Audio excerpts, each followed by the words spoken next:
നാട്ടുകാരും കുടുംബക്കാരും എല്ലാവരും പെരുന്നാളും നോയമ്പൊക്കെ ആഘോഷിക്കുമ്പോൾ ഞങ്ങൾ മാത്രം പട്ടിണിയായിട്ട് കിടക്കും. നോയമ്പിന് പോലും ഒന്നുമില്ലായിരുന്നു.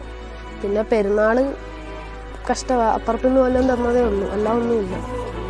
ഇതും കേരളത്തിലാണ്. ഇവരുടെ ഈ അവസ്ഥ കണ്ടിട്ട് നെഞ്ചു പൊട്ടിപ്പോയി. കൊല്ലം ജില്ലയിലെ കരുനാഗപ്പള്ളി വവ്വാക്കാവിലാണ് അച്ഛനില്ലാത്ത ഈ 2 മക്കളും ക്യാൻസർ രോഗിയായ ഈ ഉമ്മയും കൊടും പട്ടിണി കൊണ്ട് ബുദ്ധിമുട്ടുന്നത്. മാക്സിമം ഇവരെ ഒന്ന് സഹായിക്കാൻ ശ്രമിക്കണം. വീഡിയോ ഒന്ന് ഷെയർ ചെയ്യണം. മോൻ്റെ പേരെന്തുവാ? യാസി. യാസി. എത്ര പഠിക്കുന്നത്? 6ല്. ഇത് മോൻ്റെ വീടാണോ? ആണ്. വീടിപ്പം ജപ്തി ആവാറായിരിക്കുക. ഞങ്ങളുടെ ഉമ്മായിക്കാണെങ്കിൽ ക്യാൻസർ ആയി. വീട് തിരിച്ചെടുക്കാൻ ഒരു വഴിയില്ല. അപ്പോൾ അത് എടുക്കാൻ എന്തേലും. എത്ര മക്കളാ? 2. മോളാ അല്ലേ? വാപ്പയാ? വാപ്പയില്ല. വാപ്പ ഒത്തിരി നാളായി. 9 വർഷം. പെരുന്നാളൊന്നും ആഘോഷമൊന്നും ഇല്ല. ഈ പ്രാവശ്യം പട്ടിണിയായിരുന്നു. അപ്പുറത്തുനിന്ന് കുറച്ചെന്തേലുമൊക്കെ തന്നെയാണ് കഴിച്ചത്.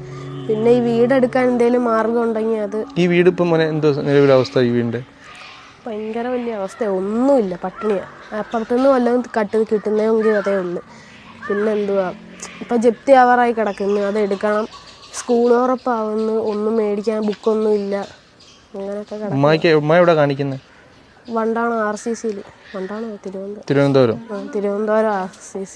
മാസാമാസം മരുന്നൊക്കെ വേണം. പിന്നെ വർഷത്തിൽ ചെക്കപ്പിന് വേണം. അപ്പം 2.5 വർഷമായി ചെക്കപ്പിന് പോയിട്ട്. എൻ്റെ വീട് ഒരു ജപ്തിന്